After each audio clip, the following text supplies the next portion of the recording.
Some of my earliest arcade memories involved me pouring countless hours and quarters into various Capcom cabinets. Games like Street Fighter II, Final Fight, and Ghosts and Goblins felt revolutionary at the time and helped pave the way for a new gaming generation. While Capcom has re-released several versions of their arcade library previously, Capcom Arcade Stadium takes advantage of the Nintendo Switch's hardware, allowing retro gamers many different options to relive some classic cabinet gaming. Capcom Arcade Stadium offers 32 classic games spanning from 1984 to 2001. Two games, 1943 and Ghosts and Goblins, are offered free for a limited time, as an incentive to purchase bundle packages for more games.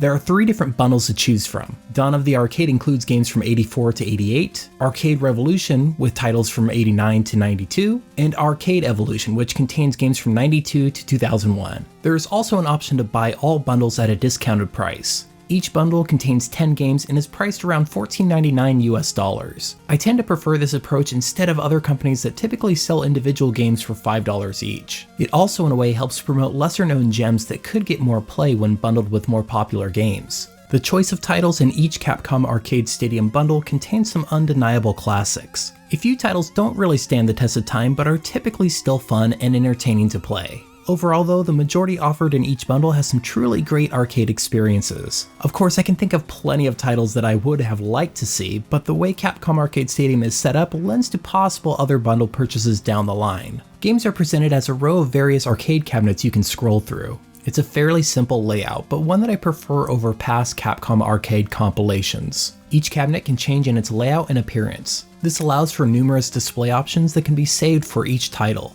Cabinets vary in size, shape, and color. Display options allow for a filter reminiscent of CRT lines, and frames to add a bit of color to screen borders. Probably the most interesting feature though is the possibility to reorientate your screen. While this may feel like a strange inclusion at first, it actually perfectly fits with the Nintendo Switch's handheld mode. Some early shoot-'em-up titles like 1942 originally had more vertically oriented screens, which can feel awkward on wider displays. I wasn't able to find a way to make an attached Joy-Con work with that orientation without it being super confusing, but detaching them or using a Pro Controller works perfectly fine.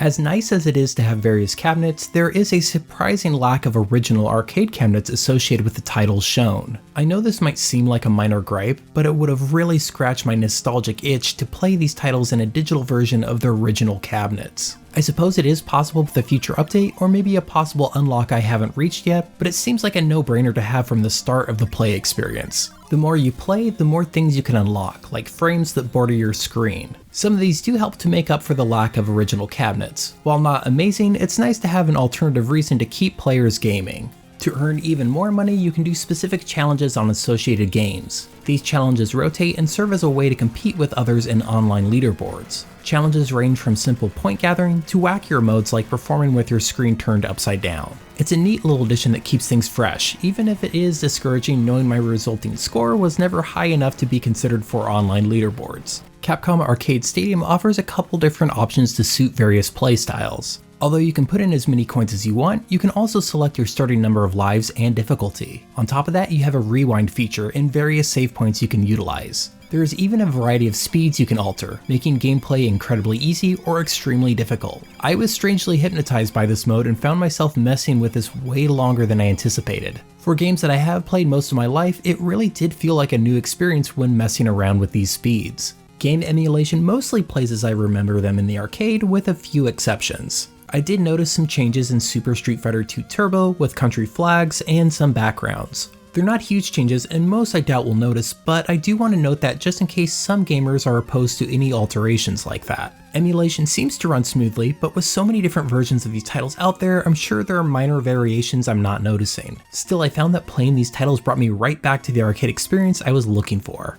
With several different gameplay modes, speeds, challenges, and the content of games offered in each bundle, Capcom Arcade Stadium does a spectacular job of introducing these classic titles to the Nintendo Switch. The vertical orientation and possibilities offered in handheld mode in particular will unlikely be replicated on any other system. While I did miss the classic cabinets in each title, there are still plenty of frames and other display options to choose from. Next to an actual arcade, Capcom Arcade Stadium will give you the retro gameplay you're looking for, and may even save you some quarters along the way. Noisy Pixel gives Capcom Arcade Stadium an 8.5 out of 10. Thank you so much for watching. Noisy Pixel is run by a group of gamers who work hard to bring you news, reviews, previews, and more. Please subscribe to keep up with all our future content.